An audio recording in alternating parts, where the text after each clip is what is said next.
जय माँ भगवती दुर्गा। नमस्कार प्रिय भक्तगणों, स्वागत है आप सभी का आपके अपने चैनल ज्ञान अर्थ में। आप सभी का दिन शुभ और मंगलमय हो। श्रोताओं, आज की इस वीडियो में आप रसपान करेंगे दुर्गा सप्तशती के 12वें अध्याय का, जिसमें देवी के चरित्रों के पाठ का महात्म्य है। आइए ध्यान से रसपान करते हैं। देवी बोली, देवताओं, जो एकाग्रचित होकर प्रतिदिन इन स्तुतियों से मेरा स्तवन करेगा उसकी सारी बाधा मैं निश्चय ही दूर कर दूंगी। जो मधु कैटभ का नाश, महिषासुर का वध तथा शुंभ निशुंभ के संहार के प्रसंग का पाठ करेंगे तथा अष्टमी, चतुर्दशी और नवमी को भी जो एकाग्रचित होकर भक्ति पूर्वक मेरे उत्तम महात्म्य का श्रवण करेंगे, उन्हें कोई पाप नहीं छू सकेगा। उन पर पाप जनित आपत्तियां भी नहीं आएंगी। उनके घर में कभी दरिद्रता नहीं होगी तथा उनको कभी प्रेमी जनों के विछोह का कष्ट भी नहीं भोगना पड़ेगा। इतना ही नहीं, उन्हें शत्रु से, लुटेरों से, राजा से, शस्त्र से, अग्नि से तथा जल की राशि से भी कभी भय नहीं होगा। इसलिए सबको एकाग्रचित होकर भक्ति पूर्वक मेरे इस महात्म्य को सदा पढ़ना और सुनना चाहिए। यह परम कल्याणकारक है। मेरा महात्म्य महामारी जनित समस्त उपद्रवों तथा आध्यात्मिक आदि तीनों प्रकार के उत्पातों को शांत करने वाला है। मेरे जिस मंदिर में प्रतिदिन विधि पूर्वक मेरे इस महात्म्य का पाठ किया जाता है, उस स्थान को मैं कभी नहीं छोड़ती। वहाँ सदा ही मेरा सन्निधान बना रहता है। बलिदान, पूजा, होम तथा महोत्सव के अवसरों पर मेरे इस चरित्र का पूरा पाठ और श्रवण करना चाहिए। ऐसा करने पर मनुष्य विधि को जानकर या बिना जाने भी मेरे लिए जो बलि, पूजा या होम आदि करेगा, उसे मैं बड़ी प्रसन्नता के साथ ग्रहण करूंगी। शरत काल में जो वार्षिक महापूजा की जाती है, उस अवसर पर जो मेरे इस महात्म्य को भक्ति पूर्वक सुनेगा, वह मनुष्य मेरे प्रसाद से सब बाधाओं से मुक्त तथा धन, धान्य एवं पुत्र से संपन्न होगा। इसमें तनिक भी संदेह नहीं है। मेरे इस महात्म्य, मेरे प्रादुर्भाव की सुंदर कथाएं तथा युद्ध में किए हुए मेरे पराक्रम सुनने से मनुष्य निर्भय हो जाता है। मेरे महात्म्य का श्रवण करने वाले पुरुषों के शत्रु नष्ट हो जाते हैं, उन्हें कल्याण की प्राप्ति होती है तथा उनका कुल आनंदित रहता है।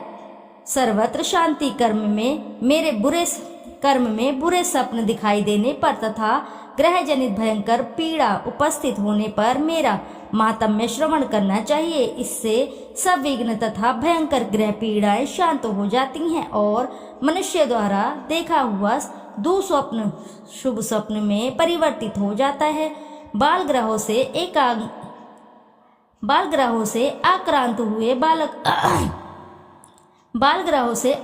हुए बालकों के लिए यह महात्म्य शांति कारक है तथा मनुष्य के संगठन में फूट होने पर यह अच्छी प्रकार मित्रता कराने वाला होता है। यह महात्म्य समस्त दुराचारियों के बल का नाश करने वाला है। इसके पाठ से राक्षसों, भूतों और पिशाचों का नाश हो जाता है। मेरा यह सब महात्म्य मेरे सामीप्य की प्राप्ति कराने वाला है। पशु, पुष्प, अर्घ्य, धूप, दीप, गंध आदि उत्तम सामग्रियों द्वारा पूजन करने से, ब्राह्मणों को भोजन कराने से, होम कराने से, प्रतिदिन अभिषेक कराने से, नाना प्रकार के अन्य भोगों का अर्पण करने से तथा दान देने से आदि से 1 वर्ष तक जो मेरी आराधना की जाती है और उससे मुझे जितनी प्रसन्नता होती है, उतनी ही प्रसन्नता मेरे इस उत्तम चरित्र का एक बार श्रवण करने मात्र से हो जाती है। यह महात्म्य श्रवण करने पर पापों को हर लेता है और आरोग्य प्रदान करता है। मेरे प्रादुर्भाव का कीर्तन समस्त भूतों से रक्षा करता है तथा मेरा युद्ध विषयक चरित्र दुष्ट दैत्यों का संहार करने वाला है। इसके श्रवण करने पर मनुष्य को शत्रु का भय नहीं रहता है। देवताओं, तुमने और ब्रह्मर्षियों ने जो मेरी स्तुति की है तथा ब्रह्मा जी ने जो स्तुतियां की है, वे सभी कल्याणमयी बुद्धि प्रदान करती हैं। वन में, सूने मार्ग में अथवा दावानल से घिर जाने पर, निर्जन स्थान में लुटेरों के दाव में पड़ जाने पर, शत्रुओं से पकड़े जाने पर अथवा जंगल में सिंह, व्याघ्र या जंगली हाथियों के पीछा करने पर कुपित राजा के आदेश से वध या बंधन के स्थान में ले जाने पर अथवा महासागर में नाव पर बैठने के बाद भारी तूफान से नाव के डगमग होने पर और अत्यंत भयंकर युद्ध में शस्त्रों का प्रहार होने पर अथवा वेदना से पीड़ित होने पर कि बहुना सभी भयानक बाधाओं के उपस्थित होने पर जो मेरे इस चरित्र का स्मरण करता है वह मनुष्य संकट से मुक्त हो जाता है। मेरे प्रभाव से सिंह आदि हिंसक जंतु नष्ट हो जाते हैं तथा लुटेरे और शत्रु भी मेरे चरित्र का स्मरण करने वाले पुरुष से दूर भाग जाते हैं। ऋषि कहते हैं, यो कह के प्रचंड पराक्रम वाली भगवती चंडिका सब देवताओं के देखते देखते वहीं अंतर्धान हो गई। फिर समस्त देवता विशत निर्भय हो पहले की ही भांति यज्ञ भाग का उपभोग करते हुए अपने अपने अधिकार का पालन करने लगे। संसार का विध्वंस करने वाले भयंकर अतुल पराक्रमी देव शत्रु तथा महाबली शुंभ के युद्ध में देवी द्वारा मारे जाने पर शेष दैत्य पाताल लोक में चले आए।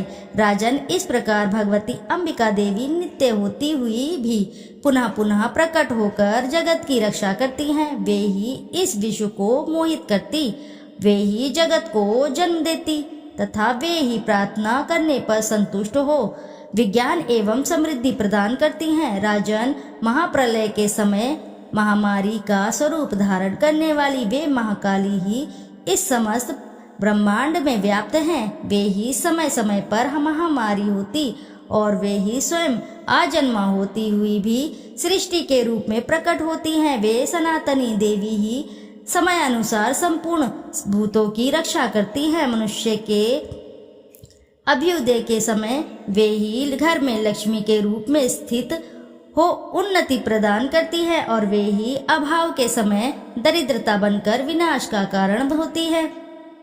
पुष्प धूप और गंध आदि से पूजन करके उनकी स्तुति करने पर वे धन पुत्र धार्मिक बुद्धि तथा उत्तम गति प्रदान करती हैं। इस प्रकार श्री मार्कंडे पुराण में सावर्णिक मनवंतर की कथा के अंतर्गत देवी महात्म्य में फल स्तुति नामक 12वां अध्याय संपूर्ण हुआ। प्रेम से बोलिए प्रिय भक्तगणों, दुर्गा सप्तशती की जय।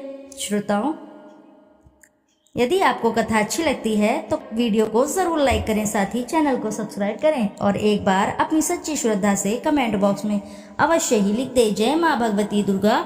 फिर मिलते हैं हम आपसे अगले अध्याय में। जब तक के लिए नमस्कार श्रोताओं।